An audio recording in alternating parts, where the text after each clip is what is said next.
Good morning, class, and welcome back to the Nerd Academy Podcast.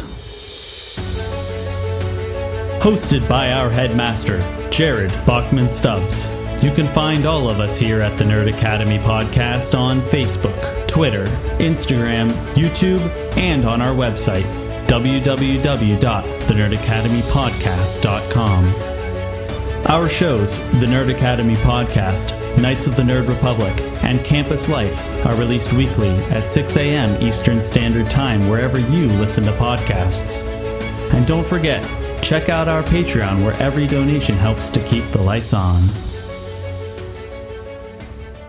Hello there and welcome back to Knights of the Nerd Republic. I am your host, Jared the Dark Jedi Bachman Stubbs, and we have a great show for you guys today. We actually have some news for once in a hot minute, and we have some awesome guests, and we're going to introduce everybody for you in a hot minute. On the show today, for the first time in a very long time, we have Black Leader Travis Grossman. You have to deal with a bottle open instead of a can crack because the only cans in my house are alcohol, and I still have to go to work today. So, hey, again, you are a beta male for not going into Walmart with at least a decent buzz. But I kind of need it to get through the day. You know, but I'll forgive you for it. We have the lore keeper Connor Chikiti. Hello there, everyone. We got the Professor Levi Baum himself. Oh, Moros. How's it going? I'm in bed. Part of me hopes you're not off during the show today now. Yes, you're right. You're always right, Jared. I said not off, not go into complete delirium, because you'd never say that out loud. Yeah, that's true. We have Spencer the Mando Simpson on today as well. It is great to be on today for some actually worthwhile Clone Wars content, but we'll get to that later. Sorry, Connor. It's whatever, man. All good fun. And joining us today, I think that the Knights of the Nerd Republic are officially in the one and only club now. We are joined by the Bombadcast. Gerry and Scottie are here. That's awesome. Yeah, you guys are absolutely correct. Yes, you are, because and honestly, it's not that exclusive. I'm sorry. I know you probably thought it was, but Gerry, I'm just kidding. It's exclusive. Stop talking. Sorry. We've got Paul Stanley. We've got Alex Jones. We even have Alex Damon, which has no association with each other, but they're a part of the one and only club. Well, people aren't related by their first names, though, Scott. Yes. I don't know if you know Yeah. that. But, dude, guys, thank you so much for having us on, because we're starting to think that people actually just, we were starting to think that we were, getting pushed into a broom closet and then told like, hey, yeah, just talk into the hairbrush and you're good. You're making a podcast. Okay. I'll get you in 2 hours. So it's nice to know there are actually people out there who know who we are. So. Yes, absolutely. Very excited. Honestly. Where is our waiter? Oh, I'm sorry.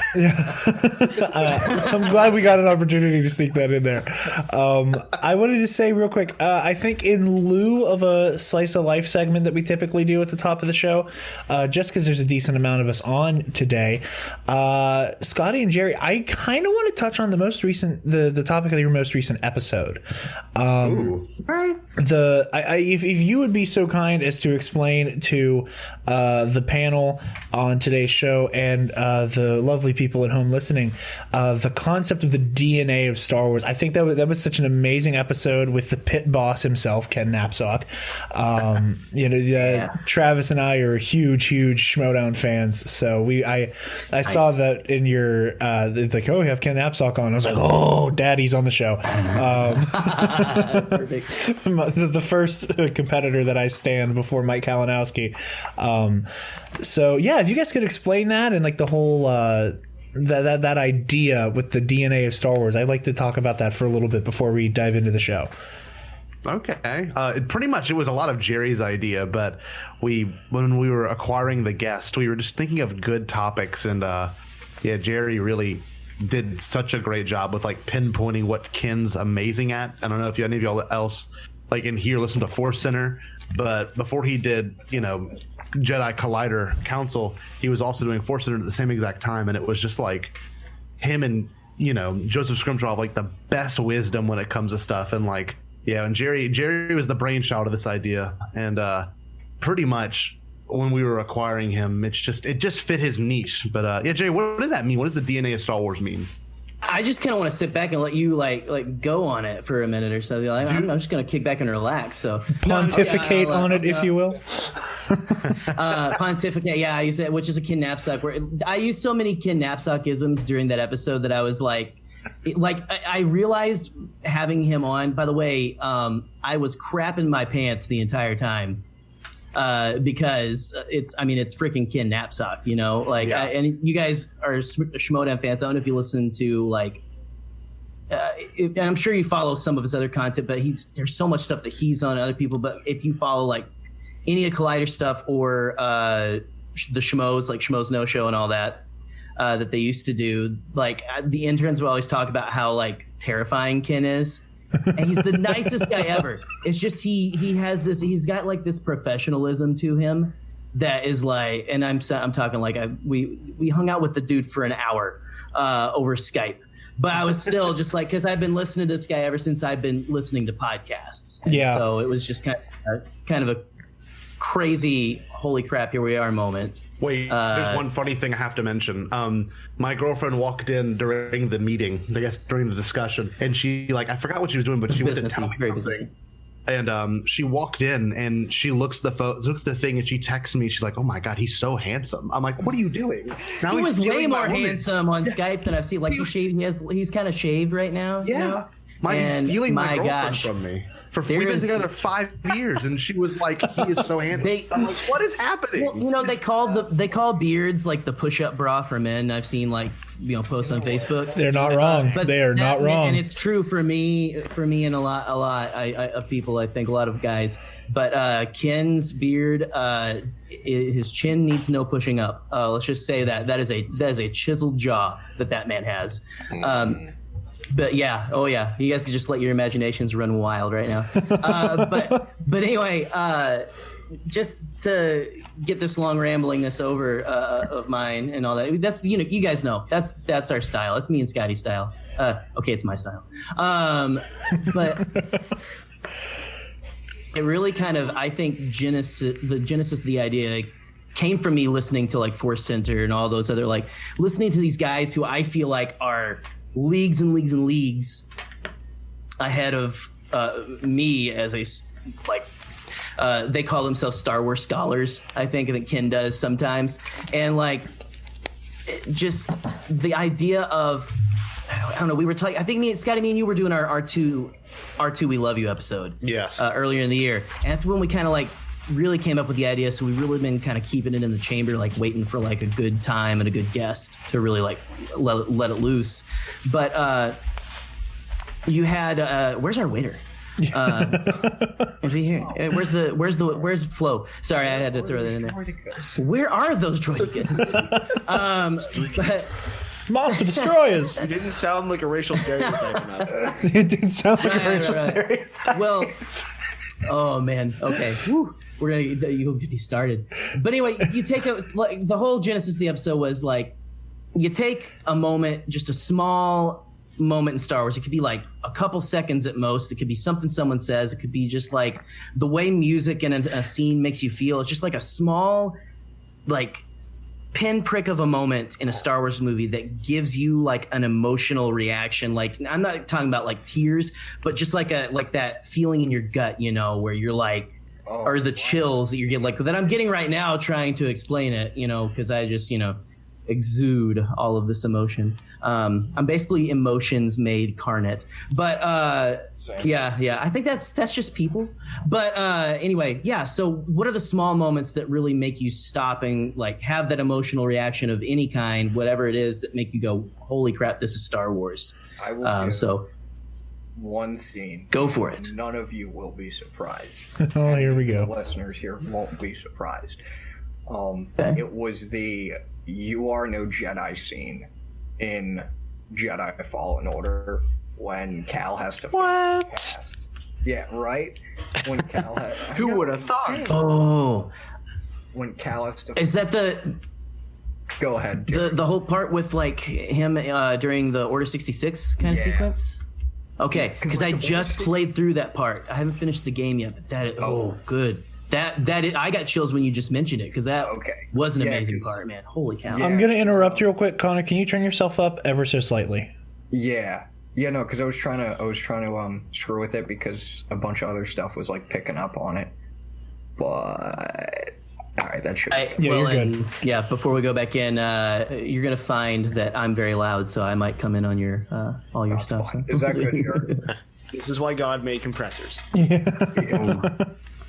Is that Man, good? he's Jared? really good. He's really good. Yeah, I'm good. All right, cool. But that scene, like the first time I was going through the game, I was very ignorant per se of what constituted a journey for a Jedi, like what it meant for someone to become a Jedi. I wasn't really aware of it. So throughout the story and throughout playing it, I was trying to figure out why Dathomir? Why Dathomir for Cal's story, other than the Clone Wars appeal that got me and got many other fans. And when that scene happened and it broke and it cut to him with his damaged saber, I want to say I paused the game and I said to myself, oh, so that's why the writers chose Dathomir. And then literally every other time I've played the game, which has been unhealthy, I've honestly gotten like almost a gut punch reaction to that scene because that's the hardest thing Cal can hear. And for me, at least, being like that sort of one-to-one player character like relationship, that's the hard that just sucks. So like that would be one scene, and a few other scenes would probably be from like little things from the movies, I guess, that I can try and think of. But that's just one scene in general. Amazing, man. Yeah. No, Oh, I'm sorry. One of mine. Oh no, you're good. One of mine that I didn't Oh, it's mention. just Scottie. Oh, Yeah, was when Trace let Don't go have of all to the deal with. spice. It's when Trace let go of all the spice and Ooh, that was interesting. no, I'm not. I'm being completely facetious. That was the most garbage moment in all of Clone Wars. Sorry. I'm gonna. I think, Scottie. I think that we're gonna have to start making divorce terms because we're gonna start did writing sign those a papers prenup. up. We did stand up. We're gonna have to, man, because whew, I got feelings about some of that stuff. So we can get into it. We can get into it. But go ahead, give your. Was that your bullcrap answer, or you got something else? I was just being mean. Just being mean. That is on brand for the behavior on this show. Don't worry. We're a bunch again, like with the exception of Connor, who I only met in the past year because of Due Back Discussion. I've known all of the people on this show since at the earliest elementary school, and at the latest that's junior amazing. high. So we all have a history of just being fucking ruthless to each other, for no reason other than a cheap laugh. Dude, But yeah, I know. those are the best kind of laughs. Yeah, and I was listening to the show. It was making me think, like, what are those like little moments for me? I think one of the ones, especially because like, not unlike Ken, like I'm really attached to like the way that Star Wars has always done that. Amazingly so, the Campbellian hero's journey stuff. And I think for me, like the DNA of Star Wars is very much, and I can't remember if you guys may have brought this one up or not, is in the carbon freezing chamber. Like, not the actual fight between Luke and Vader, but that very brief preamble. You come up through the elevator, the room is lit so atmospherically, the Force is with you, young Skywalker, but you're not a Jedi yet. And it just Hey, nice. and just that deep breath Luke takes, and then the sabers come on, and they're standing there just sizing each other up, and you know, at least you know, having all of us watch that movie 100,000 times, you know, we know that like Vader is just, as he always does, just long gaming this fight. Just he has in mind like this. I need this fight to go from A to B to C, and Luke is just standing there, just this human ball of energy, just like You killed my father. You killed Ben Kenobi. You've killed so many people. I'm going to put you down like the monster you are. And just like that heat inside of Luke mixed with just how cold and just this pinprick of just precision that Vader is in that moment. Like that, just the preamble to that fight, I think it would definitely be one of mine. Levi, you have a DNA, a Star Wars moment that comes to mind?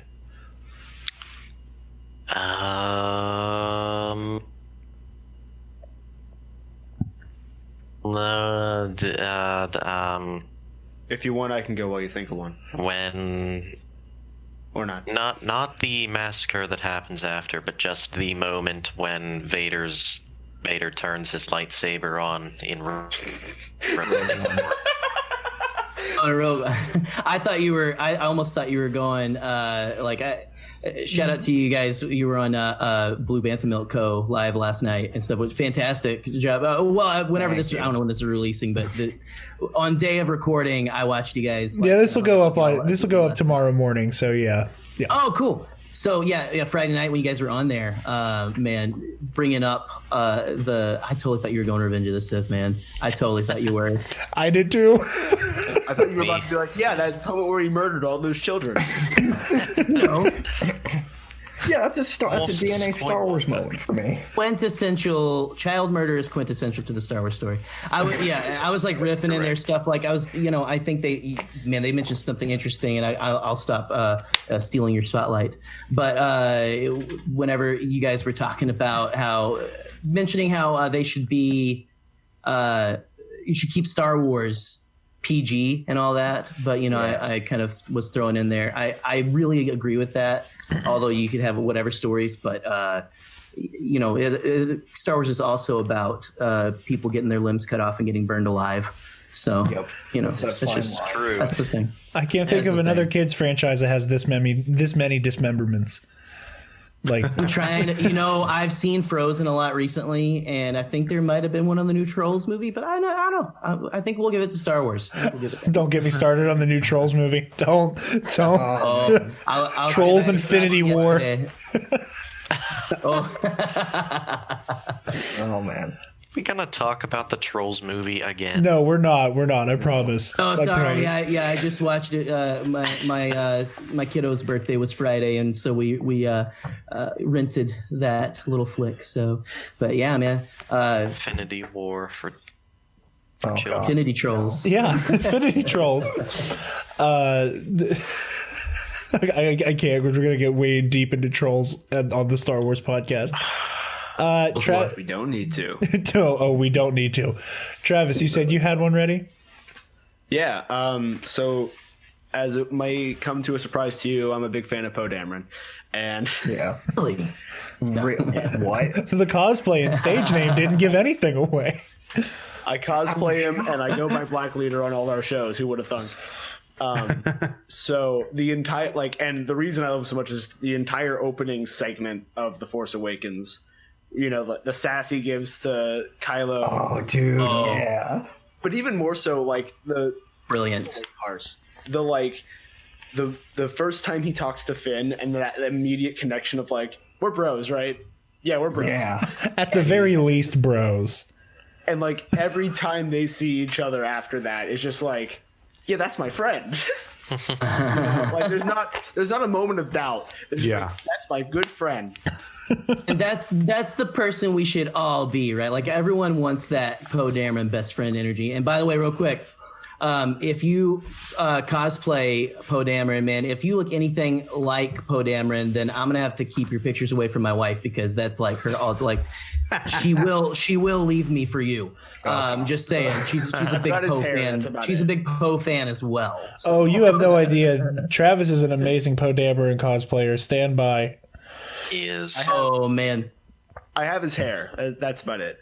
And his energy. You emit big Poe Dameron energy. I beg to differ, but big Poe energy. BPE, yeah, BPE. Yeah, BPE. Oh, that's amazing. Fantastic.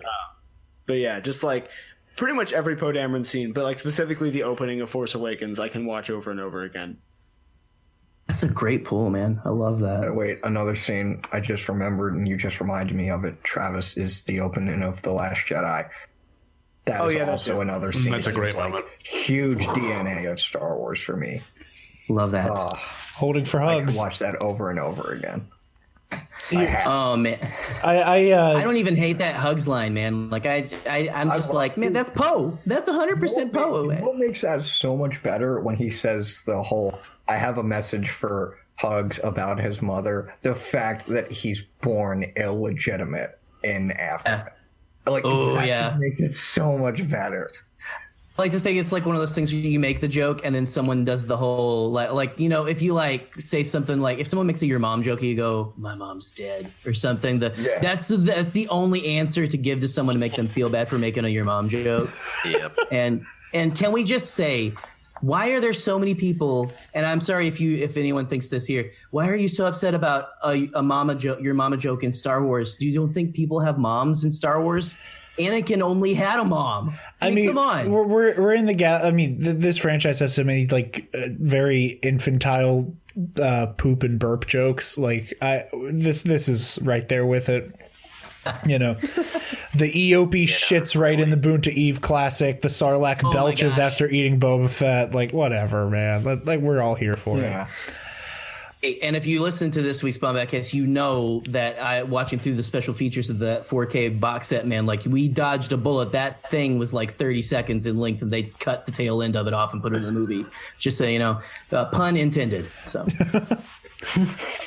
Spencer, what is your DNA of Star Wars moment, if you have one?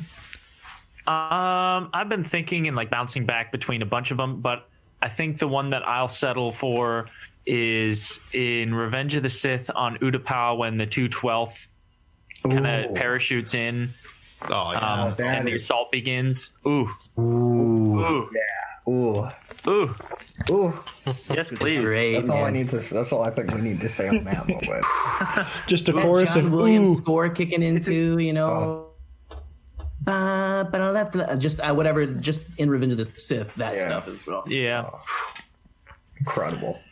So good. But yeah, those are, and obviously anybody listening to this, do yourself a favor, go back and listen to the most recent episode of the Bombadcast. It is a absolute pleasure. That episode, it's so good. Wow. Chef's kiss, so good. Thank you for that very unwarranted, very undeserved. So yeah. Thank you. Very much deserved. But yeah, awesome. With that, we're going to hop into our news for the week. Our first story here. Sorry, don't come near my wife. So I'll do my best. I sent them the picture of us at the movie theater. Where we saw Rise of Skywalker. But our first story here this week, Disney Plus, for their Rogue One Cassian Andor show, has added Stellan Skarsgård and Kyle Solar to the cast. Stellan Skarsgård, as far as like recent blockbuster type fare, obviously he was in Chernobyl. He plays Dr. Selvig in the MCU.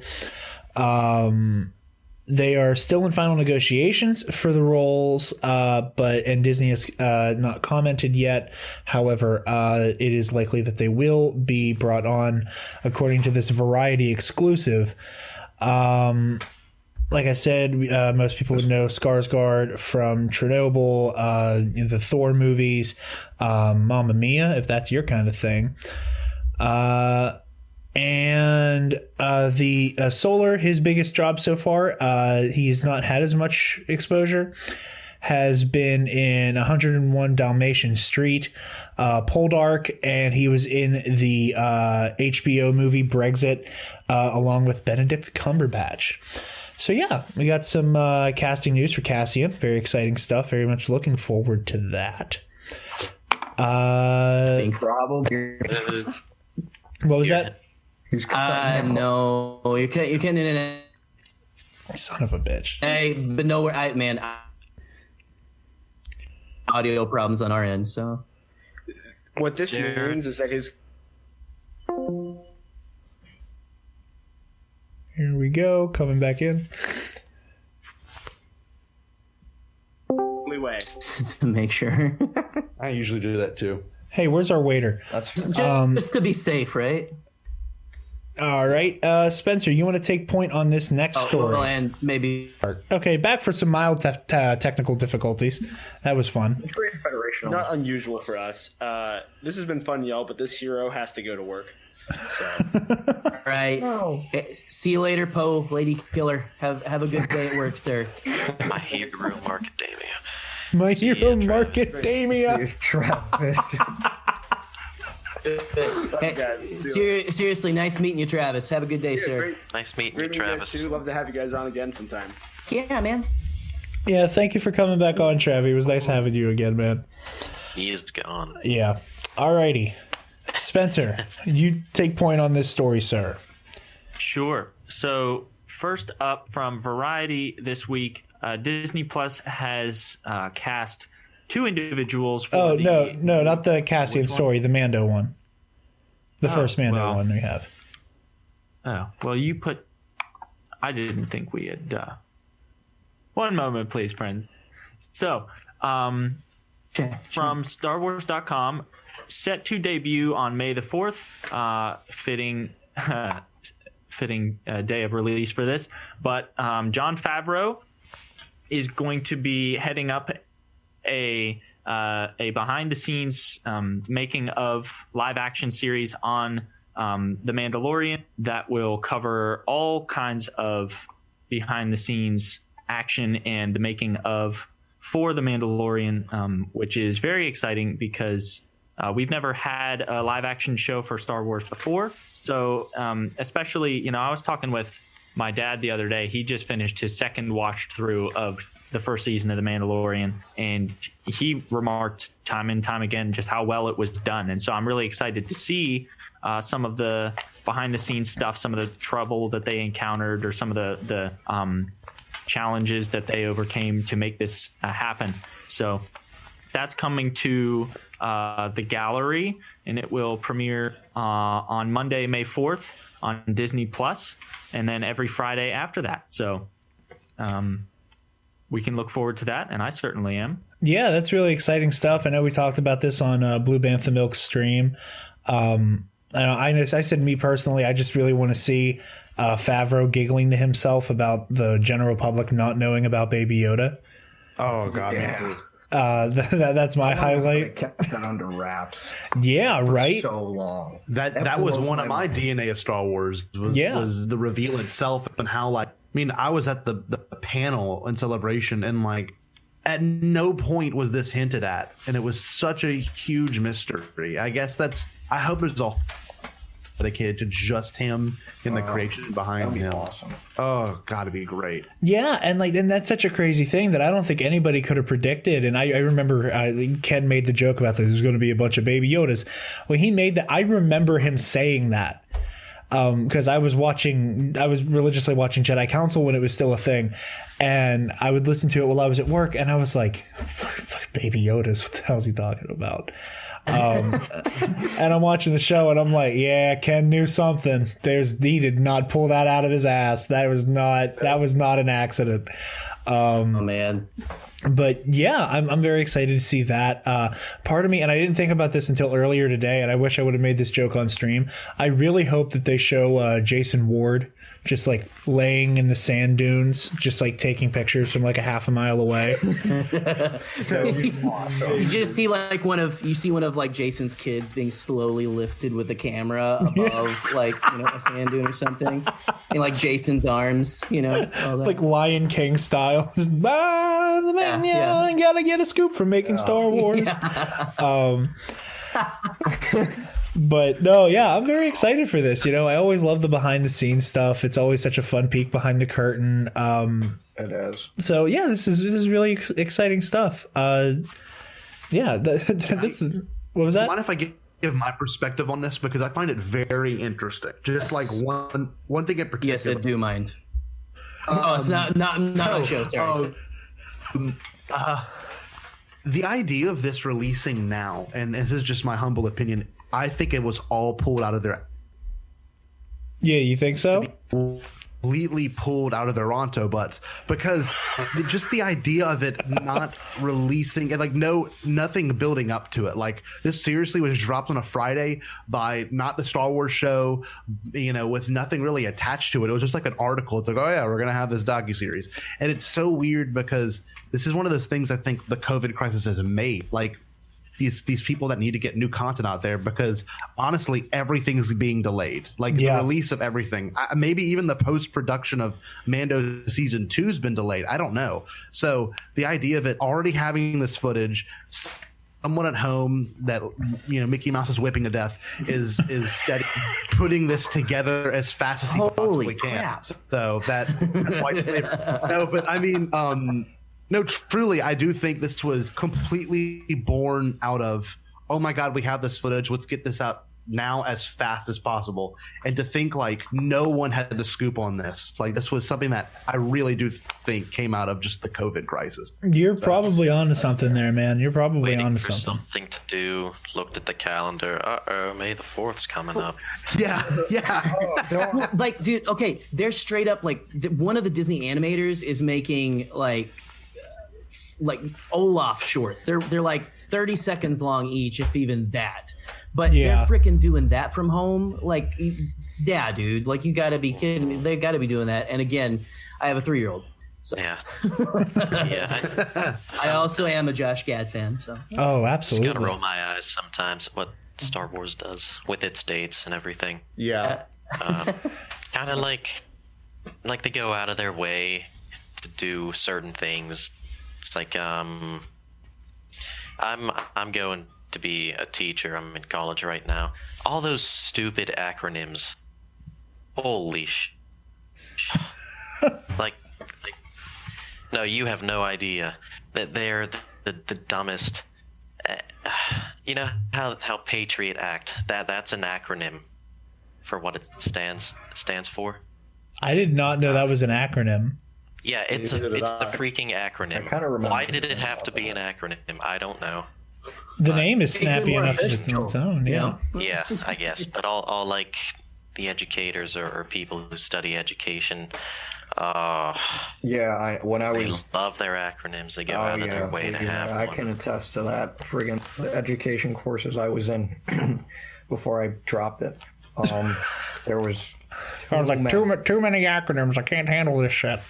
Yeah, pretty much. Well, I am a teacher full time, and I just finished with my education degree. And you know what's funny? I don't know if it's where y'all from, but I didn't deal with any acronyms. Really? Yeah, I'm from Baton Rouge, Louisiana, so like we have Bayou education. Yeah, we got that Bayou education, and we learn how to y'all go on down T, get that San Francisco trip. That's rice-a-roni. Never mind. I think I was trying to go with Zatarans. I just got my rice dishes like crust. Rice-a-roni. This is a Zatarans podcast from now on. Sponsored by Zatarans. Miller Lite. Anyway, sorry. Yeah, I'm kind of envious of you. Well, if you do want to go to an amazing college of education, Southeastern can kill it. But that's funny. Bring a big stick for the Gators, okay? Yes. Just to push them out off the sidewalk and stuff. So. Yeah, bring a big stupid. Anyway, sorry, y'all. I didn't mean to derail that. A big stick or a broadsword, whatever makes you feel comfortable. But hey, man, you do you know? Oh, man, that's fun. You guys are a hoot. I love this so much. So, going right along here, since we actually have news and we can all take reading shit for once, Connor, you want to take point on this next story? Connor? Wait, what? Sorry. You want to read through the next story, the Fennec Shand one? Yeah. So for those not aware, it has been rumored, and I want to say confirmed but not officially, that Fennec Shand from Mandalorian Season 1 will be coming back for Mandalorian Season 2. And the last time we saw her, she was shot almost dead by Toro Calican on Tatooine, but it seems that she's back. And then in addition to her return, Star Wars Newsnet citing from that hashtag show, they also noted that we'll be seeing the return of with sand troopers and Imperial gunners, like the ones seen on the Death Star, that are going to play overarching story. And that is really about. Yeah, I'm excited for this. I was disappointed that I'm really excited. I was like, I need to just rewatch Mando, but Fennec Shand was definitely a really cool character, and plus she's played by Ming-Na Wen, who's like awesome. Yeah, best of both worlds right there. She is Mulan. Yeah, literally in real life. And I was a little disappointed we got so little of her, again, just because of how amazing Ming-Na Wen is as an action actor. She's very good at what she does on S.H.I.E.L.D. Amazing. So it was surprising that we only had her for one episode and she seemingly got gunned down. And I was disappointed by that, but looks like she will be returning, hopefully. And I'm also very much looking forward to seeing the calves that match the rest of the body that walked up to her. Same. Definitely.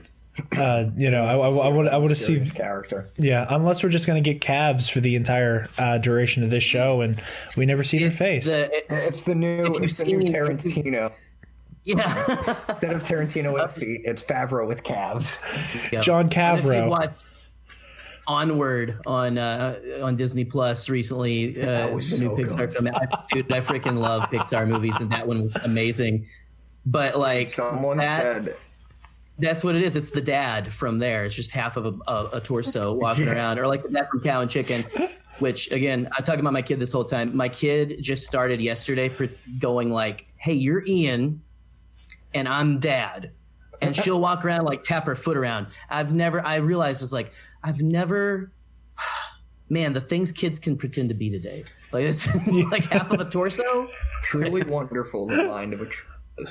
Yeah, Yes. Indeed.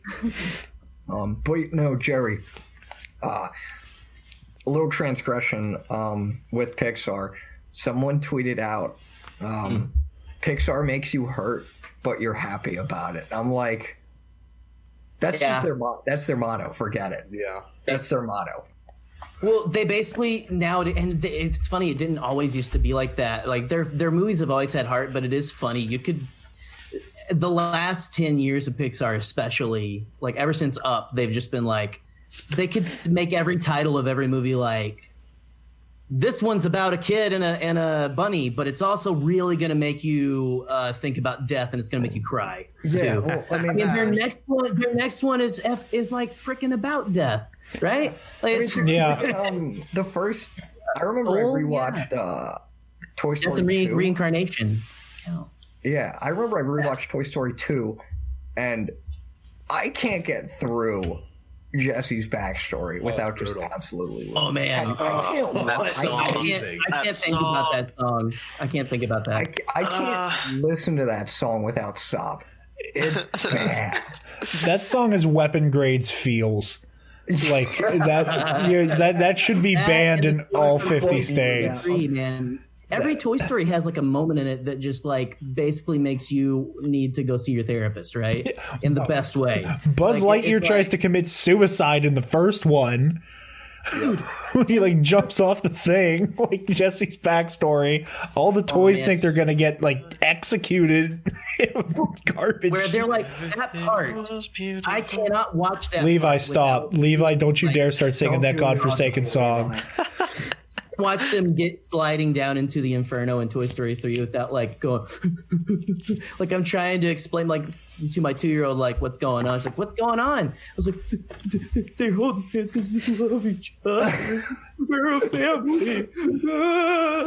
You know, every in time, dude. I had a similar experience when I took my sister, who just turned 8, to see The Rise of Skywalker. We were there. I'm a movie crier. Like Dude, I weep when I watch If you ever movies. seen my reaction video, you would know I am quite the crier. So Yeah. fake. That's so fake. Yeah, you Scott, bunch of virgins. You should, Yeah. you should get married and have kids and actually have some sex. Okay. Yeah. These guys haven't drank a beer before. That's usually the comments. Oh, I bet this guy. That's how I reacted when I saw a woman naked at first. Really? Yeah. Really? That's how you react? Because I think even Scottie would think like, wow, well, she probably didn't want a second date or third or whatever. Yeah, that would have been an experience. I'd rather be on the date with the guy who cried during a movie trailer than the guy who like had a mental breakdown when he saw boobs. Oh my God. That's But amazing.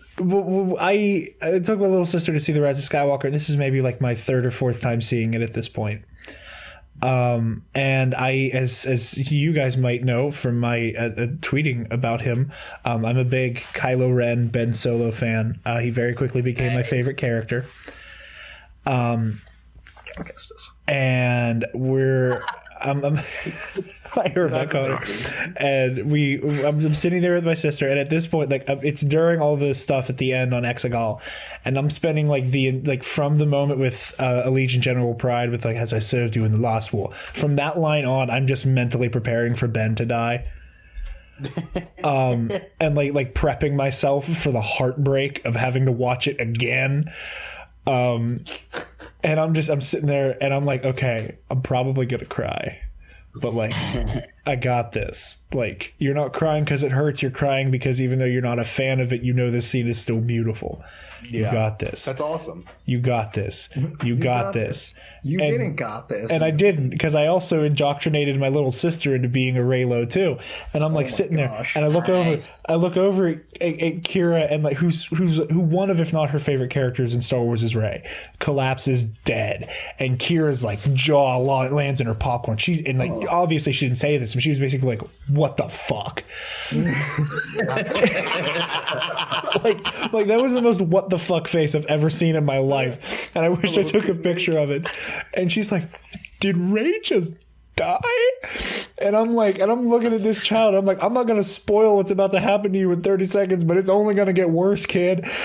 And then like Ben's holding her body, and she's like, "He's sad, she's gone." And I'm like, starting to like, I'm like, I'm gonna be fucking hysterical when it happens now. And I'm just like looking at her, and I'm like, you're gonna be the one that breaks me, is you recognizing what's happening, because you're too goddamn smart for your own good. And she's like, and she's watching it, and then like and like he force heals her, and then she comes to and she kisses him, and she looks at me and is all excited now. like the terror has finally washed over her, and she's like, "It's a happy storybook ending. Rey saved Ben from Kylo Ren, and now Ben has saved Rey from actual death." And she's like, "They're in love. You were right." And I'm like, "Yeah." And then he falls back, and then she starts sobbing. And like, she wasn't quite sobbing, but she starts crying, and she's like, "He loved her, and he didn't want her to be gone, and he wanted to save her. He did that to save her." And at this point, you would have thought there was a death in the family with me. Like, it was the worst time I had watching that movie, because like I'm looking at the 8-year-old who's like completely like, "Oh, I understand this scene." Like on that very like adult level of the like that recognition of like, I'm not saving you because I want to be with you. I'm saving you because I don't think the galaxy deserves to not have you. And I'm watching her understand this scene, and I'm gone. I'm like all of that True mental Skywalker, man. He's a true Skywalker. He is. Even in the end, they always come in clutch, you know? Yeah, and like I just watching her watch that scene, I'm just like, I can't handle this. I'm never taking you to see a Star Wars movie ever again. Like, this was too much for me. Man. That's That is beautiful. kind of a beautiful moment. Yeah, and she. I had a very similar thing real quick. I'm sorry. No, you're good. I was watching almost the very same scenario. Someone next to me had brought their little girl, and she must have been like 6 or 7, like real young. And when Leia dies, like she was sobbing, and I'm like, oh. Yeah. I'm crying too. It was like my second viewing, and I'm like, oh my God, like, I don't even know this little girl. And here I am, like, I'm crying because she's crying because everyone's crying. And I'm like, what the hell? It's so weird. It's Star Wars is so, like, you know what? That is the DNA of Star Wars right there, too. Yeah. Kind of tie back to what we were saying earlier, that moment, you know? But anyway, sorry. Yeah, no, you're absolutely right, and it's that communal experience, and like I think the only reason Kira wasn't catatonic when Leia died was because like it was so not clear what the hell was happening there. Yeah, you're right. Oh wait, oh no, never mind. like the weirdness to it too, right? What was that? There was just more to it. Yeah, you could tell there was something else behind it. Yeah, with Leia's death. I mean, it not that it wasn't impactful, but yeah. Anyway. Yeah, there's a lot in there. Yeah, there is a lot in there. Since we are coming up on an hour here soon, I think we're gonna hop over this next story. Long story short, some Star Wars fans suck. And should stop throwing temper tantrums online because they didn't like a movie. Is this an intervention?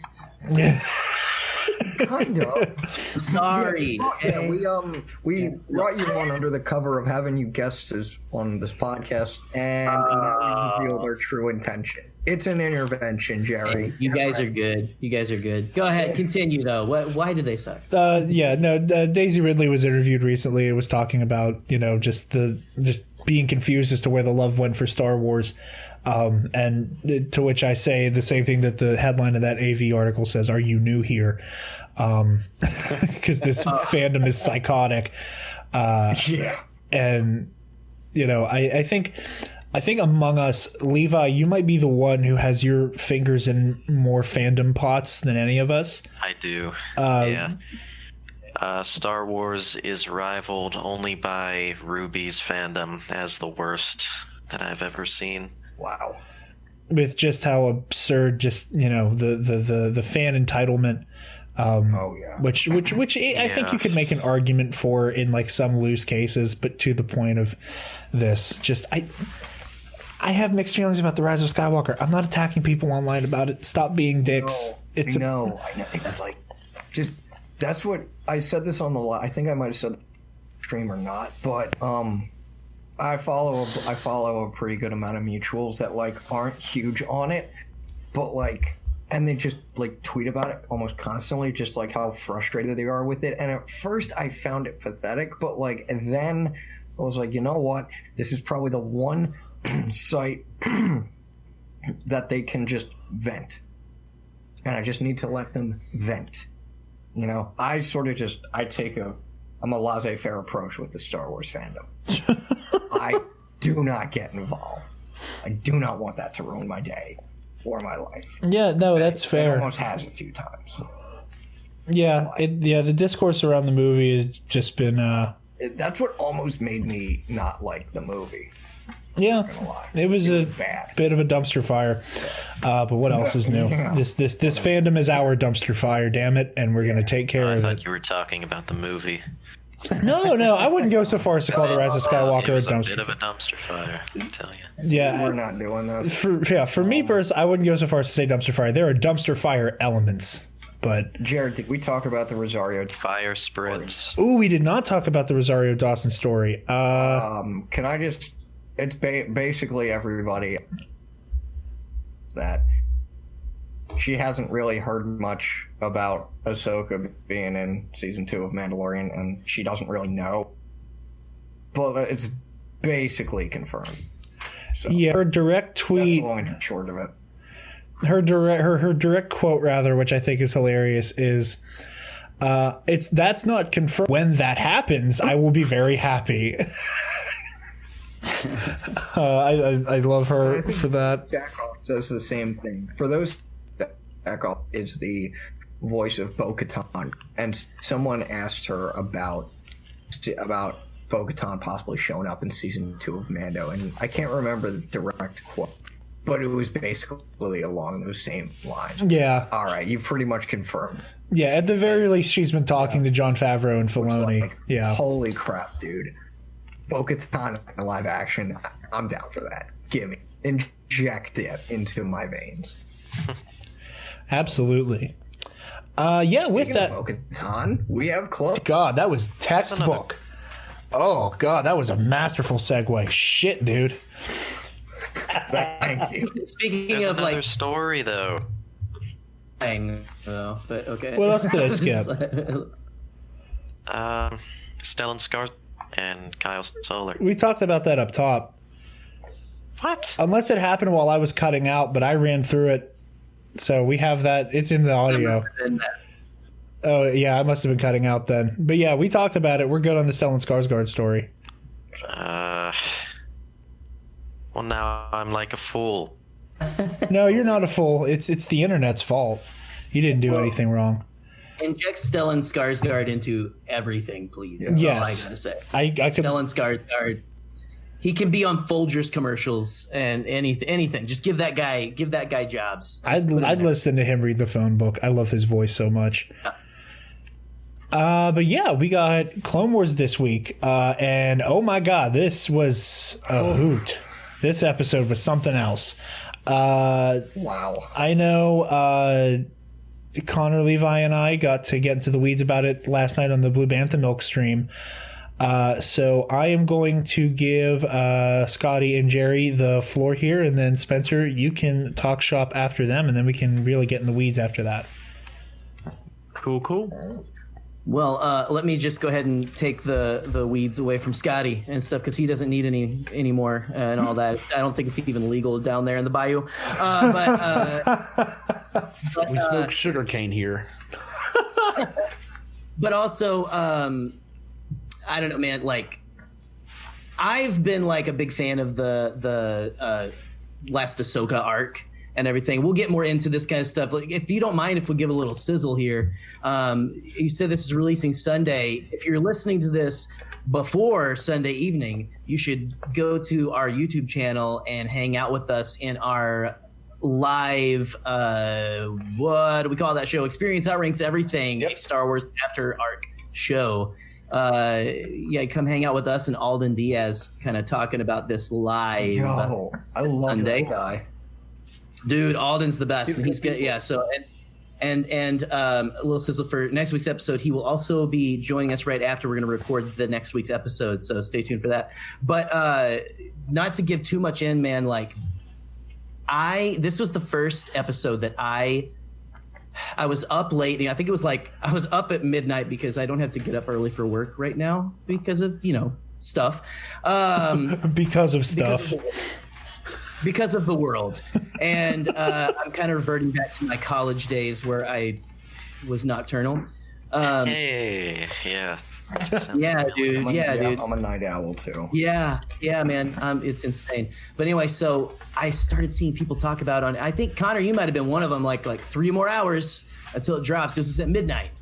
And I was not going to stay up. I was going to go to I just told my wife, actually, like, I'm going to start, I think I'm going to start getting in bed before 1. Because I've really been like burning that after midnight oil. And she's like, yeah, it'd probably be good just in case, you never know when you're going to start back work. And dude, I saw all the tweets, like just 3 hours. And I looked and I was like, I'm going to do it. So I like set an alarm, like a 20 to 30 minute nap and woke up. It was probably the closest I'll ever come to like a acid trip. Just like waking up and like, I think I might have reached nirvana because I woke up. It's like I got in that nice REM cycle. And like so it was like I was weirdly fresh. I woke up to the Jedi Steps, which is my alarm, and oh my God.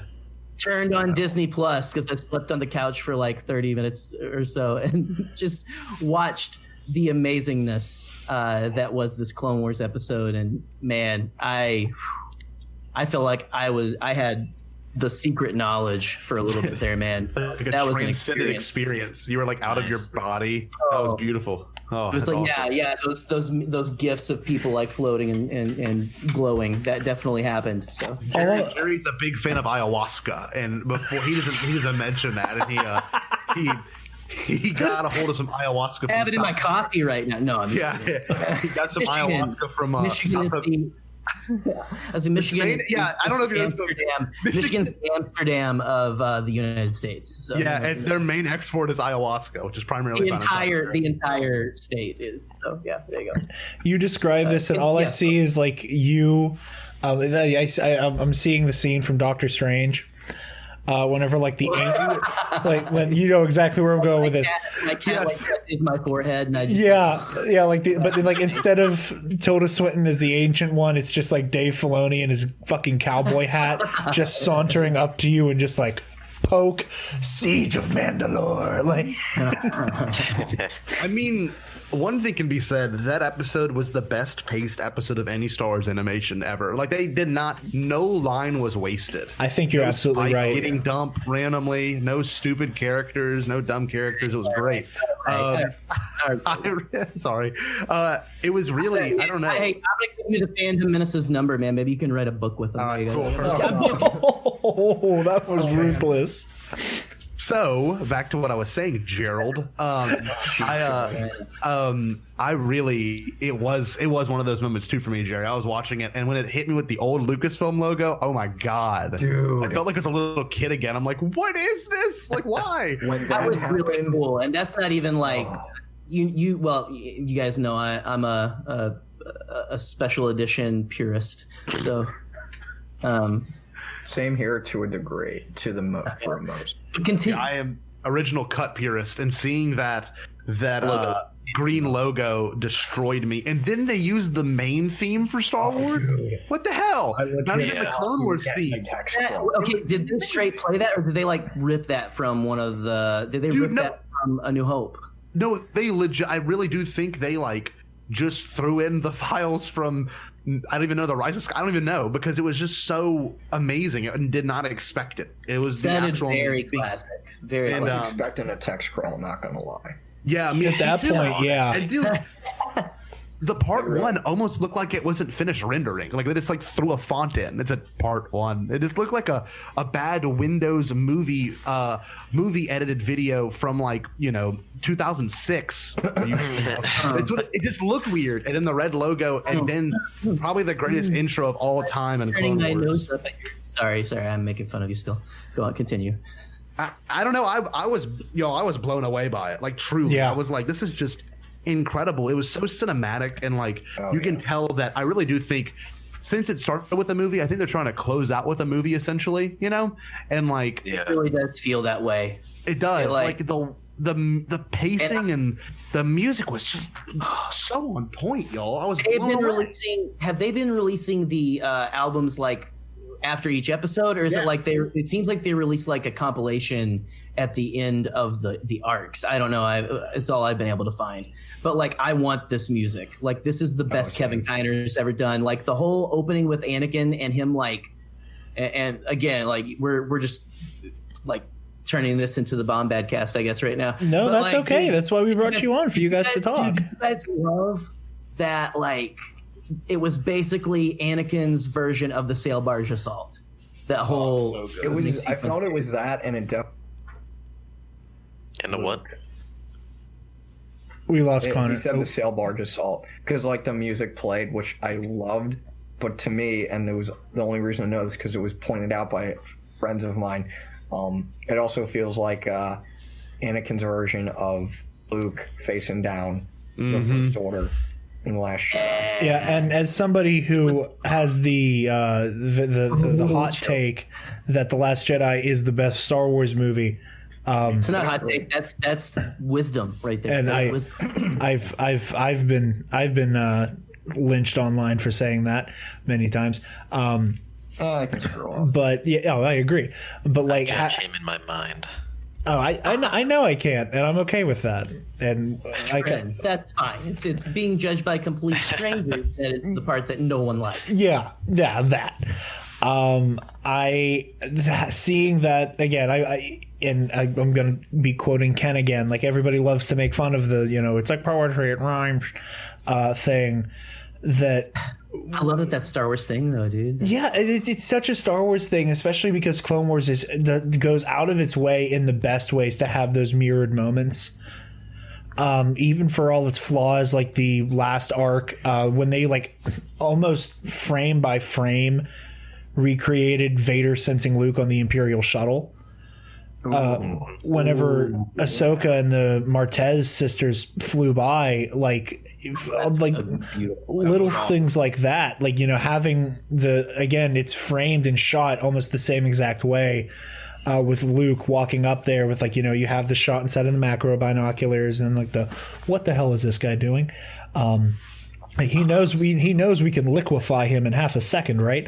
The whole all guns or whatever, like at the Jedi or whatever, and just them just standing there, just resolute, doesn't even have the lightsaber in their hand. It's just that come get me, kind of thing. So I melted for that, because I was like, oh yeah, gimme, right? Like you said, just right in my veins, please. Give me more. But yeah, as you guys were saying, I'm sorry. It's no. I'm just like, I am saying, you probably know. I'll just go ahead and say it. My favorite prequel is The Phantom Menace, but I'm already preparing for when this is done, talking about it being so cinematic, and it 100%. I think they're either going to release like a Blu-ray or 4K at the end of the year, or show it at. If we ever have Celebration again, I'm sorry, I'm not trying to be sad, but I think that this 100% is going to be released as a movie somehow. Yes, I really hope there's so. going to be a version you can watch, because the way they cut it at the end, where it's just like silent, and like the even the lightsaber, Ahsoka's lightsaber hum continues into the credits a little bit, dude. Yeah. But like I'm going like Charlie Day, like all this like stuff here. But all that to say, I'm just preparing myself for the people saying like, oh, I'm glad that the prequels are finally finished. We have a trilogy now, and leaving out the Phantom Menace, which I know there's going to be people. I know, and that's fine. I get it, kind of. But I also just, man, I freaking love Phantom Menace. So. But yeah. So it's so cinematic though, dude. Well, it got through so much plot development way faster than any of us thought would happen. Like, end on Maul, which means the next episode can begin on the Maul duel, and then the last two episodes could be like some crazy prologue. Like, truly, it could be like, we don't know, which I think I'm so stoked for. Like, I would love, if anything, like the last episode's like just crazy connective tissue, and the fact that they leave Coruscant, they leave to go to Coruscant, is just amazing. But it also, in its own weird way, canon-wise, it makes you kind of question the timeline of Revenge of the Sith, because if this truly does end on Order 66, then I'm very interested to see how fast pregnant got Padme, is what I almost said. But how fast Padme got pregnant. I sound like the new Chuck Norris joke is going to be the Padme joke. Like when Chuck Norris goes swimming, he doesn't get wet, the water gets Chuck. So it's like Padme doesn't get pregnant, pregnant gets Padme. Maybe she's just one of those women who, like, you can't really notice until... Yes, that's what and I mean, just that makes the most sense. And also, she could have.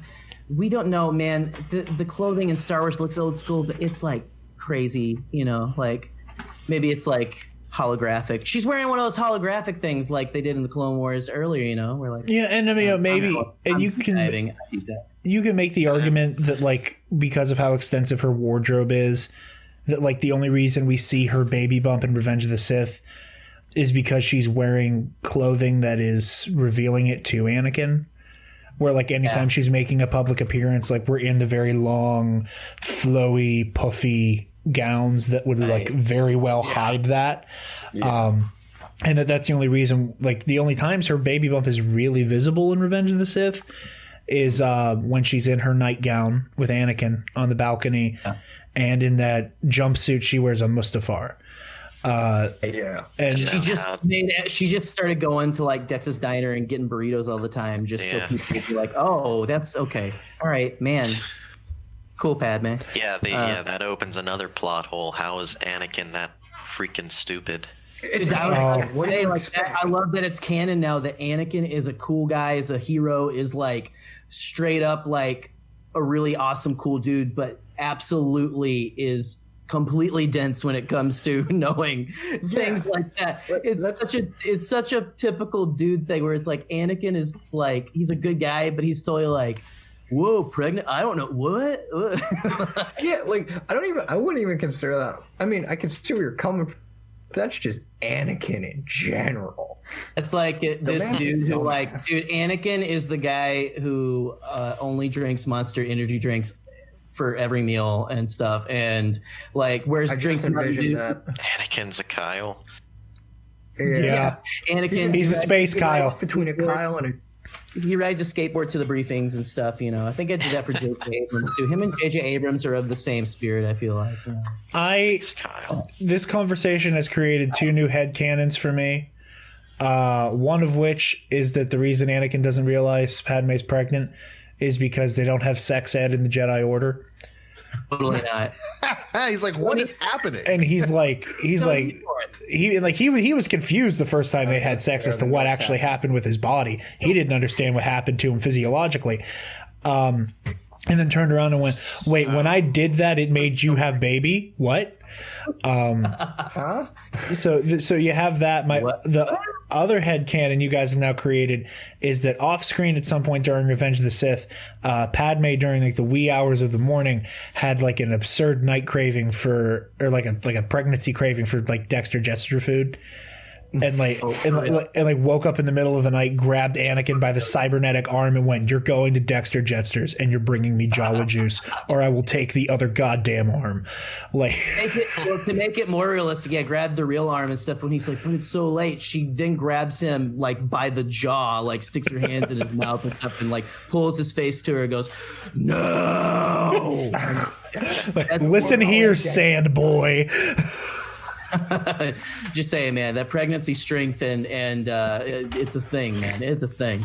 So oh, that's funny. I love this episode so much. Spencer, I'm sure you are chomping at the bit to talk about this. You might say that. Yeah. First of all, it's been I've been writing a lot of papers for college this week, and so I was working on a book report at like 3:00 in the afternoon. And one of my college buddies that's spending quarantine with me, he's like, "Bro, there's a Clone Wars out today." And I dropped everything and we ran into the living room and we watched the new episode. And I don't know where I heard this rumor or like what I read that made me think this, but like something made me think that maybe these last 4 episodes would be like double length episodes, like hour long. And so I was like, just a teeny bit disappointed to see it was only a half hour, but man, oh man, was that half hour a good one? Like, it was. I have so many feelings. First of all, I'm going to be totally honest. This is just train of thought stuff. I'm going to be totally honest. I thought that the promo of the Phase 2 clone helmet with the Ahsoka paint on it was just like promo. I didn't think they were actually going to do that. That's fair, actually. It does seem like it. And again, this is coming from a co-host on a podcast that's colors are blue and orange together.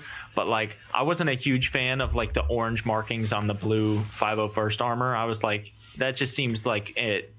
You know, when it comes to clones, you got to pick a color. There's a certain design aesthetic to right? It. Yeah. But that being said, it was a nice little sentiment. I think. I don't know. I feel like there's a falling out gonna happen definitely between Anakin and Ahsoka at some point, because like they're really leaning heavily into the welcome back, like we're just glad to see you, like it's almost like nothing happened. Well, canonically, they go to see the Chancellor. Yeah, well, try to rescue him. Yeah, canonically, Spencer, and I know you haven't watched all of Rebels yet, but in season 2, Ahsoka says that the last time she saw Anakin, he and Obi-Wan were, quote, racing off to go save Chancellor Palpatine. I realize that this is like the last time that they see each other, but like over comm or something. Like, Oh, okay. I see what you mean. Okay. maybe just like That's a way to skirt around hologram it, call. yeah. But more things. Got to see some 212th. You guys know that I'm a hoe for the orange guys. And You know what? That's fair. and it was interesting to see a newer dynamic to Anakin and Obi-Wan's battle relationship. Like it's the same stuff. Obi-Wan is doing his best, and Anakin is just himself. He's being himself, and he's the wonder child. So of course he's going to come in and save the day. Am I crazy to think that it felt more like Revenge of the Sith, Obi-Wan and Anakin too? Like it's a perfect bridge. I kind of felt that. A bit. Yeah. A tiny bit. First of all, this college buddy that I'm home with, he's never actually seen Clone Wars all the way through. So we've been rewatching together. That's how it was. That's how it is for a friend of mine. His mom and his sister, they've never watched Clone Wars, and they've been binging like 5 to 6 episodes a day or something like that. Oh yeah, it's easy to crank through them. We just finished season 2 yesterday. We started about a week ago, but as I was rewatching some of season 2, like the episodes that I tend to glance over or not really rewatch as much, we were watching the story arc with Obi-Wan reunited with Satine on Mandalore and like the assassination plots and stuff. And I was watching those episodes and I was like, this is the kind of rapport that I absolutely love, where like a couple of the one-liners that they have where, Anakin's like, so did you guys have like a history or something? And Obi-Wan's like, I have no idea what you think this has to do with the situation. Like, can we both or like they're in the hallway and there's an attack or something. And Anakin's like, I'm going to go protect the reactor room. You see to your girlfriend. And Obi-Wan's like, right, of course. Wait, she's not. Yeah, that was such an underrated comedy moment. For the next episode. I still have them. It's so good. I love seeing that, and when he like finally, spoilers, kills the dude who's gonna blow up the ship and stuff. Yeah, like that's what a great ending to that moment, because you're like, whoa, oh no, and then immediately to follow up with like, he goes, Anakin, what? He was gonna blow up the ship? Like, yeah. He's like, you could cut off his arm, I guess, but like, yeah. It's Obi-Wan's tone. Nah, man. Is like that's what sells that line. Like he's just like, what the hell was that? Like, what the heck, man? Yeah. Come on, bro. Thought I did. Now we got a dead guy on the ship. Come on. Yeah. I was. It was interesting. I have a love-hate relationship with Commander Rex, because like all this time I've been thinking, if he's in charge of an entire legion, or even just the I think the Rancor battalion or something like that of the 501st, then like I feel like it seems to make sense that he should have a higher rank than he does. And so all throughout Clone Wars, I'm like, Rex should be a commander. Rex should be a commander. Rex should be a commander. And while it's interesting at times to watch the relationship between Rex and Cody and like the friendship despite the rank difference, and this has like an interesting dynamic to investigate throughout the show. And the whole time I'm like, Rex deserves to be a commander. Give him that rank. But like once I finally got it, I like said the words out loud, just real soft, and I went, ugh. It's not the same. Commander Rex. Ugh. Yeah, it sounds a bit. I don't know. There's too much there, I want to say. It's like when you hear it's like it's so weird to actually hear it. Like it's kind of like in The Last Jedi when you actually hear the words Jedi Master Luke Skywalker. Because like we all have this image in our mind of Luke Skywalker of being this like fledgling Padawan, tonight, that like just saying the words Jedi Master Luke Skywalker, it's kind of weird and jarring. Yeah. To like recognize like you're not the kid from Tatooine anymore. It's like the same thing with Rex, where like you're like, not that we ever met you when you were a shiny, but you are as far away from shiny as they get, as far as he's concerned. So yeah, that makes sense, Spencer. That's awesome. I'm just racking my brain for like any other big points that This is I thought of write everything down. yeah. AKA great tweet them great too. stuff on Mandalore. I was not expecting to see Gar Saxon Dude. or Do I Almec have- in Mandalorian armor. That was Underrated. Ooh, so Yeah, maybe not very underrated. I'm sorry, I haven't heard anyone talk about it. very aesthetically pleasing armor Yeah, that, man. that Almec's got on. Also, I'm not 100% certain what I think about the red armor with like the gold face plating, but I kind of like it. I Yeah, kind of dude. dig it. Me too. Oh, yeah. It's sharp. I'll get to it when I. Those thoughts. But yeah, no, yeah, I agree. I think I always thought that the Darth Maul Mandalorian outfits were always like they were a bit much in the best way. Yeah, Darth Maul yeah, and they're Mando looking pretty at- extra. And they painted that armor and put horns on it really fast too. Yeah. Yeah. and in season good at armor making. 5, in season 5, it looked like it was scraped together, but he's been around long enough at this point that the paint jobs are like a little more professional and a little more permanent looking, and it's like, all right, I can get behind that. Yeah, it's just it's just over the top, and I love it for it. Especially Gar Saxon's with like the very bright gold visor in the helmet. I was like, oh, that is metal. I love that. That is so cool to look at. Levi, your thoughts on this episode? Almond collected Maul. Oh, it's delicious. I love it. I heard, okay, so especially followed up by delicious. I heard that as almond covered Maul. Yeah, I heard almond collected. Alm covered and collected. Almond covered Maul. I did hear the element they do, so you know, hey, Chocolate but with still very almond delicious. Maul. Yes. Yes. Darth Mountains. I'm so excited. This is the Clone Wars that I stick around to watch. Like I didn't really too much care for the past 4 episodes. I wasn't the hugest fan of the Bad Batch either, actually. But yeah, give me lightsabers, give me blaster rifles. Good villain. We're gonna see the combination of like, it's so good. Like, how's this gonna tie into 66? How is Ahsoka going to survive? Is she gonna try to stop it?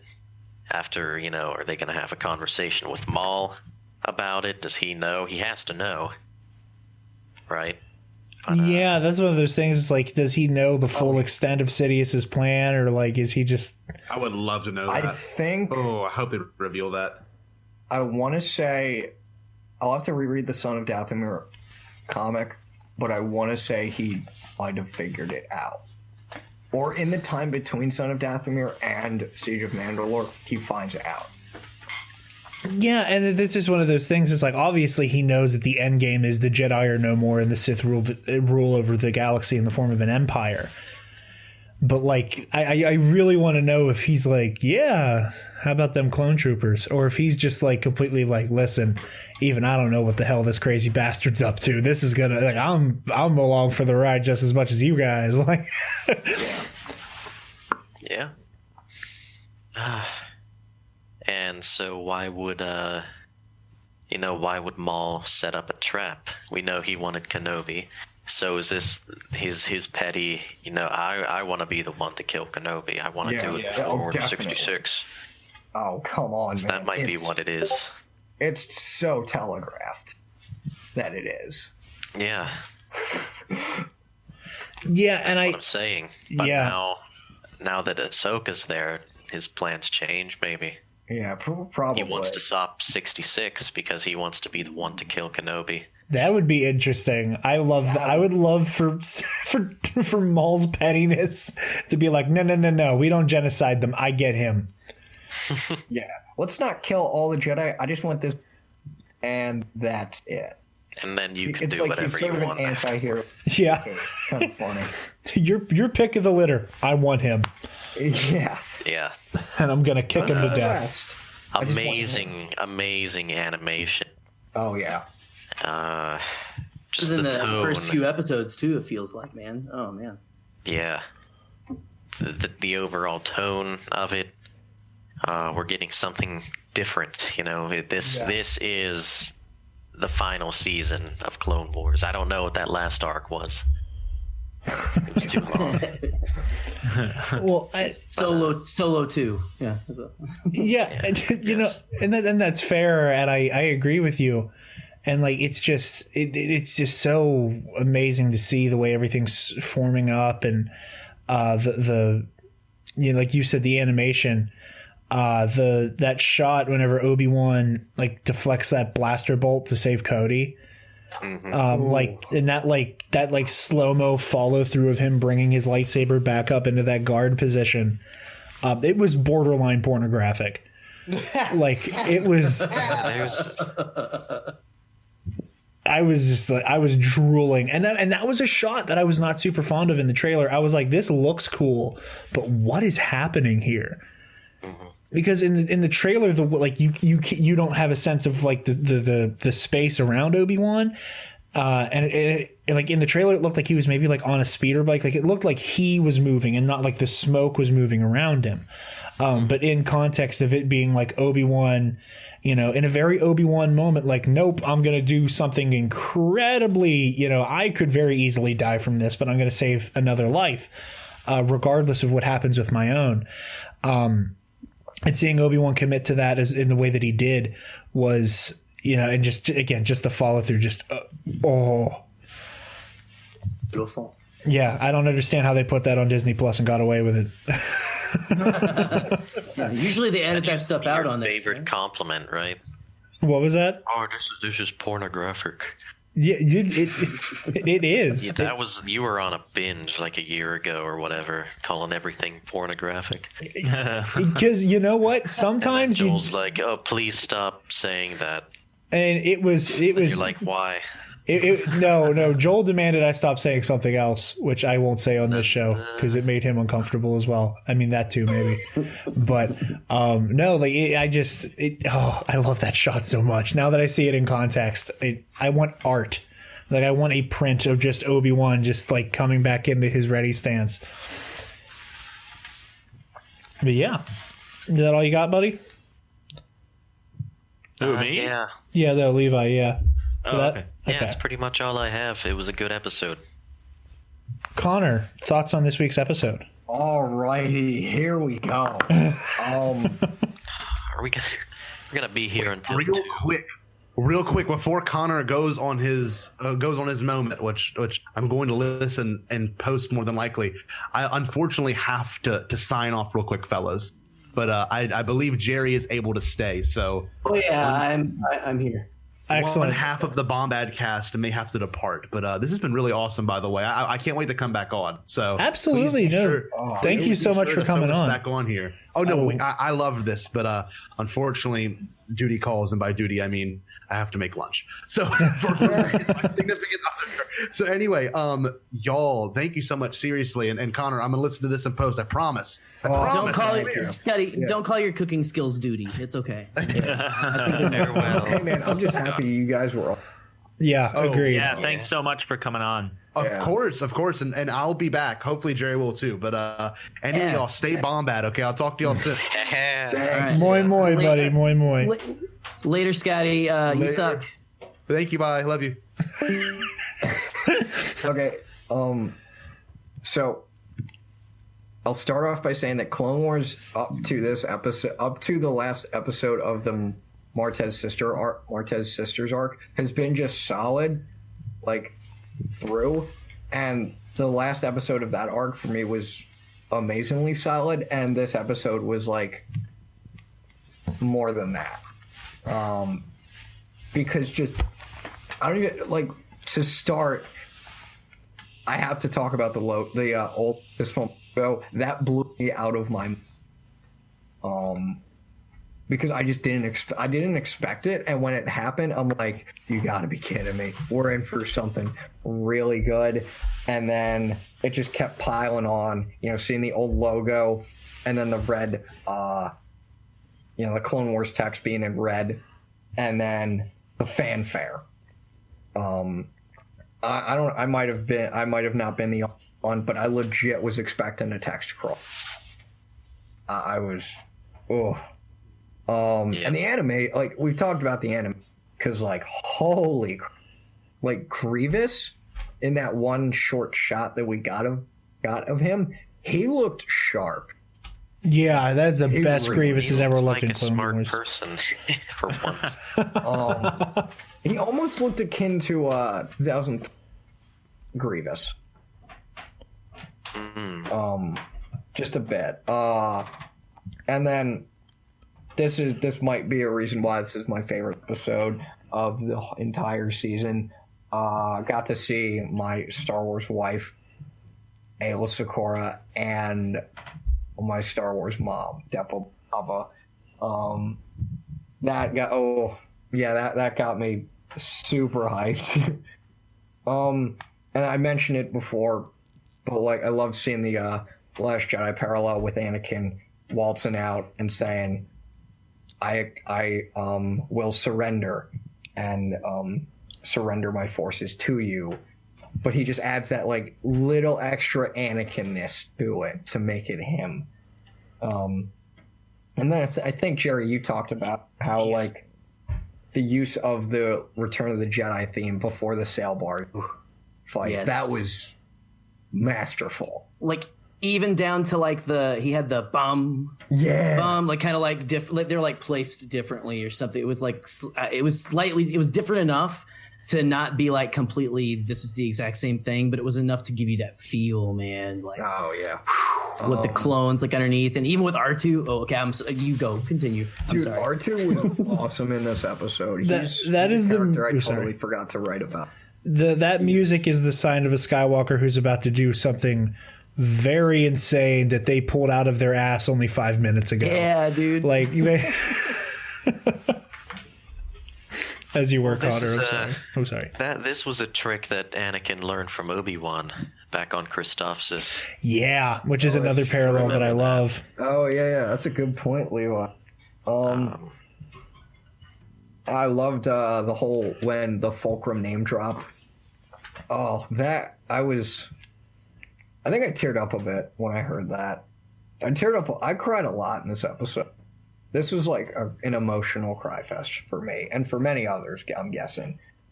I loved it when I also loved that when they're in the meeting together with like Ahsoka, and Bo-Katam's like, yeah, I suggest a joint operation, and Obi-Wan, being the diplomat that he is, he's like, that would break hundreds of years of treaties that we've had with you guys. And she's like, what's one more war? And I'm like, that's such a Mando thing to say. I think we'll go down thought as it a was also classic a Star jab Wars at the line Republic. too. Yeah. Yeah, totally. I love that.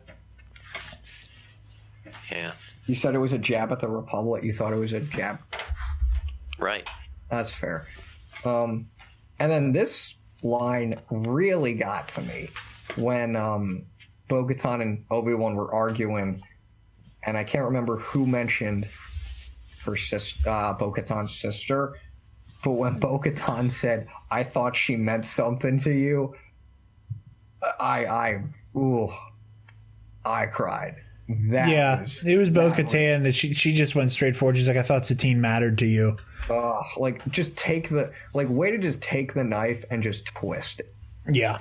No, that was fantastic. And, you know, it's a great moment where you, as well as Obi-Wan and Anakin, gel together, both as friends and as, you know, warriors side by side. You know, those are those moments where you truly see the difference between who they are. You know, where Obi-Wan makes that conscious decision of yes, and he obviously doesn't say the words, but he is, I was in love with her and I still am, and I lost her because of this monster who also killed my surrogate father. Exactly. But just because I would like to see him taken care of permanently does not mean I get to run out and go in guns blazing just to handle this. Where if somebody stepped on Padme's foot, Anakin would cut them in half. And in the other direction, not the Obi-Wan Kenobi, I'm going to take your legs from the rest of your body, in that I'm going to have half of your head here, half of your head here. down the middle, just for breathing in Padme's direction. She really shows the difference between them. That one is very much never going to let his emotions take control of those situations. Yeah, exactly. I can't remember what I was going to say. It was something about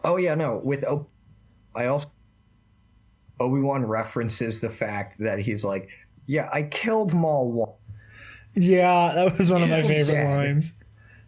I found that really cool. That sort of self-reference. I love that the clones still saluted Ahsoka even before we got to the Ahsoka Legion. I can't remember what the I can't remember the number of it either. Spencer, do you know that one? Which one? The number of Ahsoka's Legion. 233. 333. Thank you, Levi. 233. 233. Thank you. Okay. Yeah, I love that the random clones started saluting her, and I'm not a part of this republic anymore. And Anakin's like, well, that doesn't matter to them. Loyalty. I got it's inverted. 332nd. Okay. Loyalty is important to the clones. And I think we did talk about this on the stream, and I don't know if it might have been mentioned here. I was very surprised at Grievous going after Palpatine. I didn't think that was going to happen until the third episode, at least. Yeah, that was one of my big ones, and we did mention this on the stream before, but I'll reiterate it here. I think the way that everybody was speculating this arc to go and the flow and plotting of it, that did not account for the halfway point of the first episode being the moment that Palpatine is about to be kidnapped. Yeah. And how when you look back on it, and again we said this on the stream, by the time Ahsoka is in that under the Undercity tunnel, getting surrounded by those Mandalorians, and Maul, by that time, Anakin and Obi-Wan could very well already just boarded the Invisible Hand. And just thinking about that, and that is going to be on my mind. This whole arc is what's happening right now. Dude, I know. I cannot wait to watch Revenge of the Sith after this arc, and just have that thought in my mind. I also loved when Ahsoka called out the just generally speaking, the Jedi in front of Anakin and Obi-Wan, saying that they're playing politics and that they're sort of she's seeing from Trace and Rafa's experience how the Jedi are and how they should be, which I really appreciated. Also from Ahsoka's own experience. Yeah. Well, that too. Yeah, that is sort of twist of the knife in it. So that's I loved seeing that sort of, I don't want to say payoff, but reference to that. That was really cool.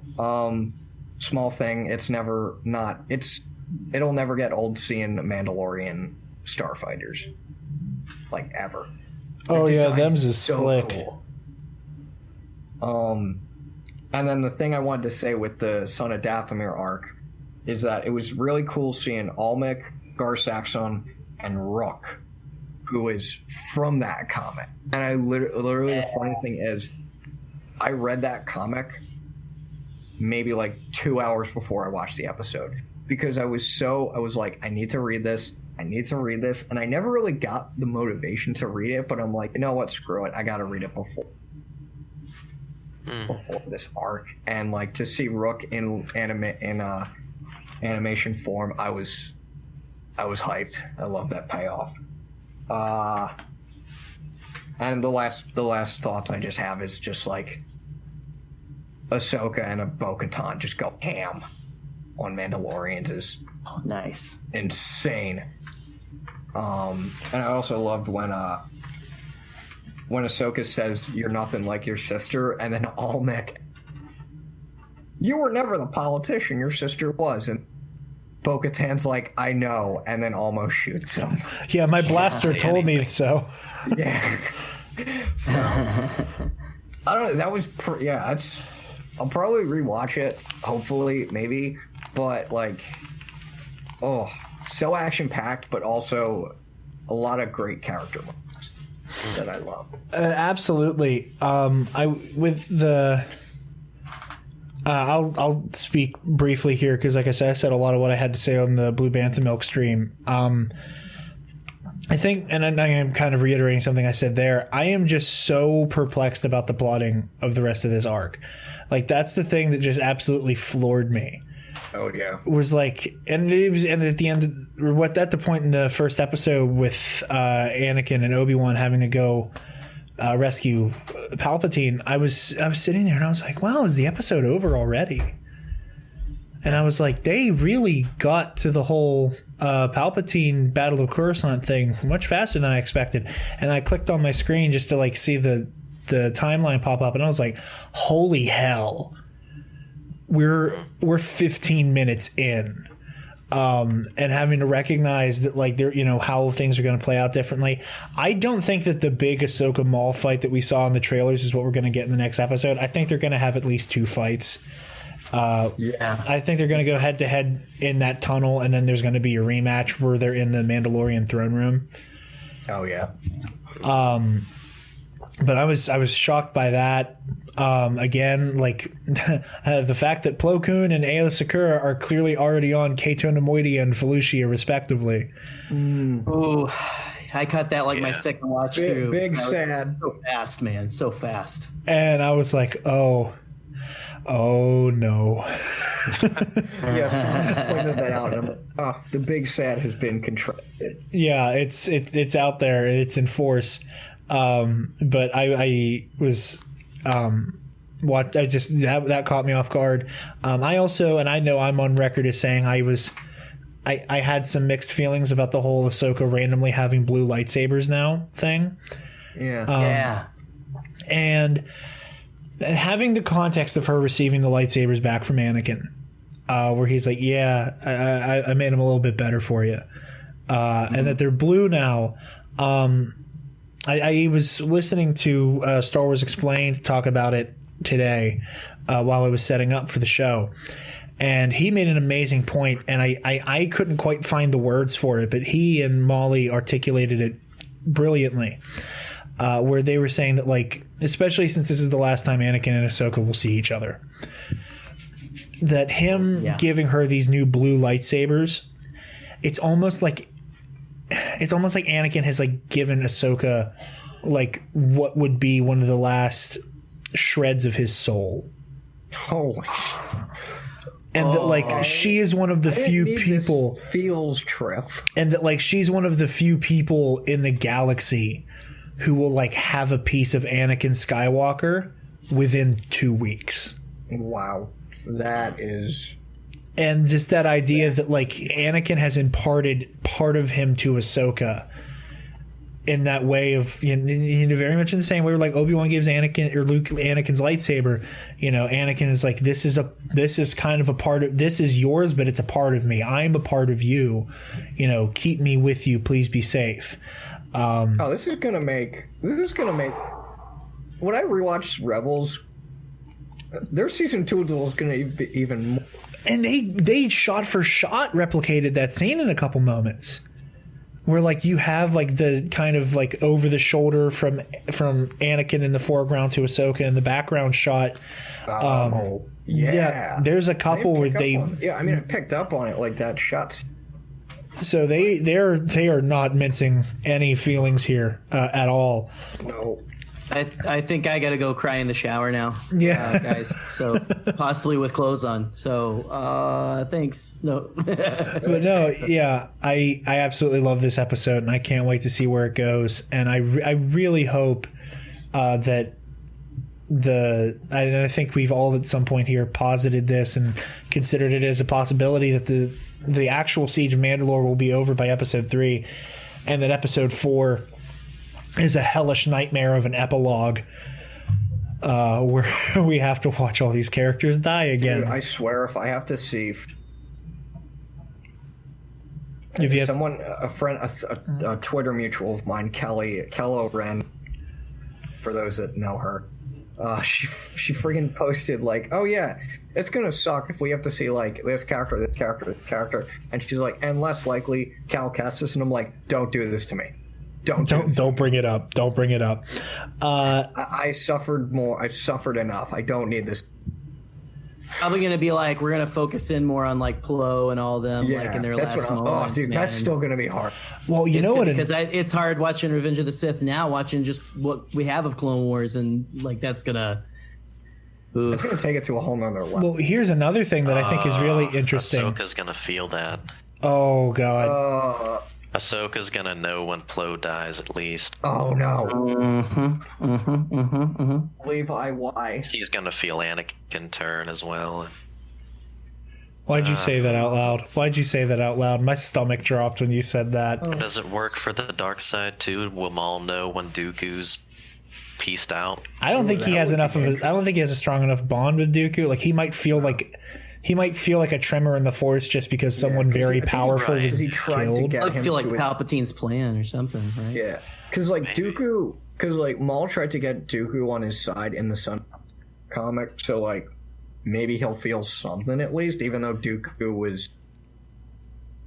It was sort of like wishy-washy with which side, because he was still loyal to Palpatine as his apprentice. Or, and granted, this is Legends material, but I know back in the Plagueis novel. The reason Palpatine killed Plagueis right after the Naboo crisis was because he knew that like the Force had been disturbed in this weird way where like Qui-Gon was killed and all of the Jedi were like, because of how many Jedi knew him personally and because of how strong his connection was with the Force was, his death disrupted the Force a little bit. And then as far as everybody was concerned, Darth Maul being killed was also like another like tremor in the Force where like there was this weird middle area where Palpatine was like, so if I were to kill the most powerful dark side user in the galaxy, nobody would actually notice right now. Right. And I think you could have like a really funny reverse of that where like Palpatine, by having Dooku be killed when he is just him kind of like firing a gun into the air, just, hey, Maul, I'm going to send my new attack dog after you and he is going to fuck you up.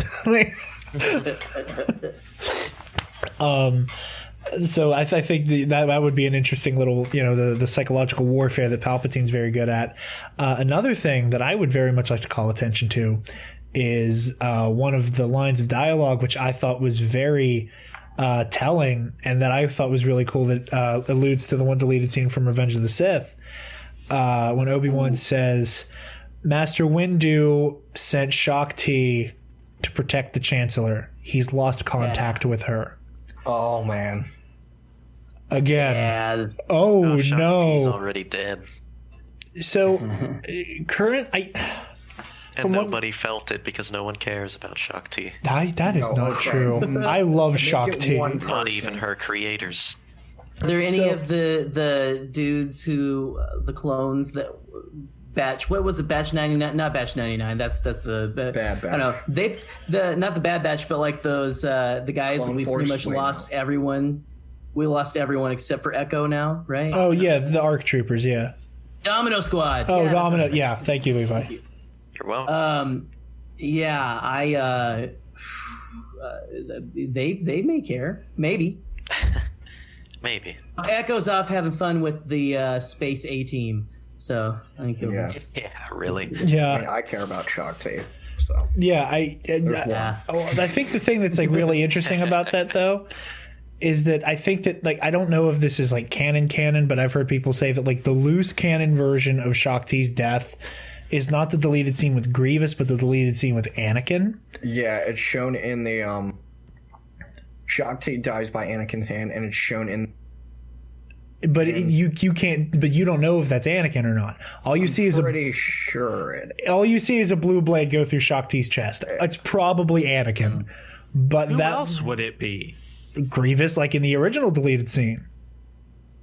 But it's pretty clearly in the context of. I know, I know, but I think it would be interesting if they go all in and you're like, nope, that. Like we're just gonna like forget it. We're gonna that terribly paced deleted scene. That's canon now. Yeah. But yeah, like, dude, no, seriously, when Obi-Wan said Shaak Ti was protecting Chancellor Palpatine against Grievous, I had flashback 1000 series. yeah. Oh, and that whole sequence and that like them trying to escape from Grievous is And, so like, that's when I iconic. first fell in. Yeah. That's incredible. That's definitely my favorite Grievous moment across all of Star Wars. With that, I think that's all we got for you guys today. We have a longer show for you because we actually... Did Gerry talk about what he liked? Oh, yeah, well, we start off the thing, and I want to save again a little. If you want all my thoughts, you got to come hang out with us tomorrow, or at least catch the replay. I'm just because I'm an attention whore. Yes, it is a live stream, and you guys get it. You gotta push that content, man. Got push. Oh, you have to. I might come on. I see what I'm doing, but I might be there. Yeah, man, come hang out in the chat again. Like we're having Alden on and all that, but no, like you guys are probably having your longest episode ever, which is kind of that's kind of the Bombadcast's MO. Is we come in and we go like, how long can we keep these people over the internet? And so that generally is how it goes. Yeah, it's hit or miss, especially with the way the news has been lately. Like we'll either have we'll be lucky if we clock in at 45 minutes with just a Clone Wars episode. And then we have episodes like this where it's like, okay, we got 5 news stories. We have like 6 people on the show this week. Like a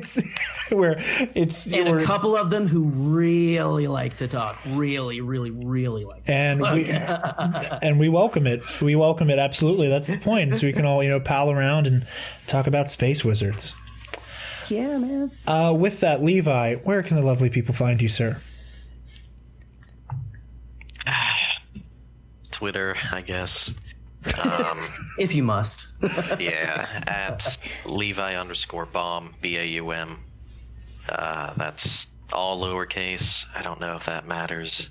Yeah, well, yeah. That's it for me. Connor?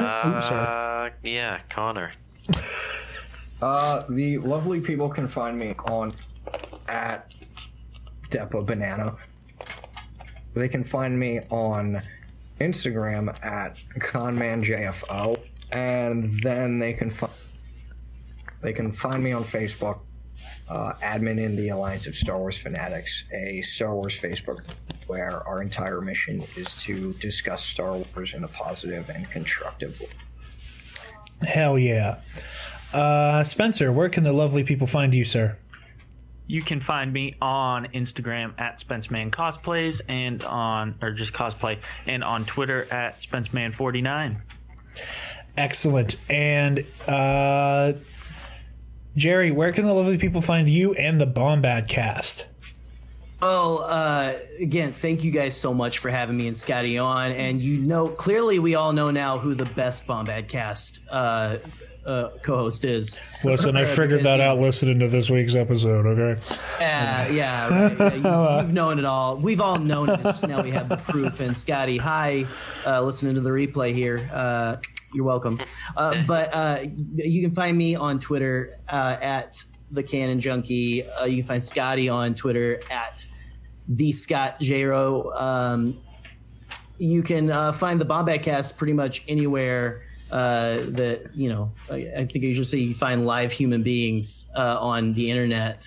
Just search the Bombadcast and you should find us, because surprisingly, I don't know why, not a lot of people want to have a Jar Jar as their mascot kind of thing. Yeah, that perplexed me. It's strange. It is strange. So, but you guys and Levi are kindred spirits. You are perfect. Jar Jar fans, the lot of you. We have knowledge of Star Wars canon. We just really dig. We're just big Goofy fans, and just finally excited that they put Goofy in Star Wars.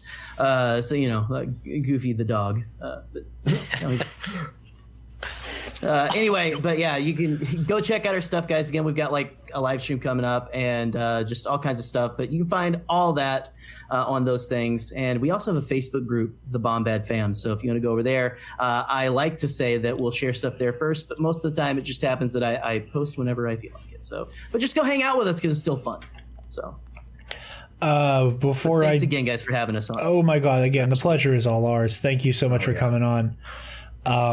I do want to say before I do my socials and the TNAP socials, after you said that, I cannot get this image in my head of the eldritch abomination that is a goofy Jar Jar hybrid. Yuxa.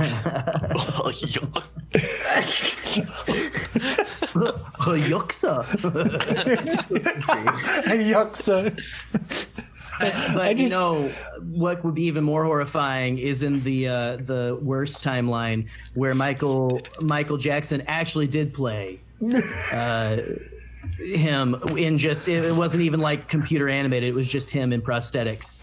Prosthetic duckbill. But so dancing the whole way through the movie, like doing like the point and then the spin and then the crotch grab. Just it would have been like more. It would have been a more nightmare fuel version of Howard the Duck, I think. So. Yeah, just oh Shimon, he's called Jar Jar Binks. Oh. You guys can Gorsh.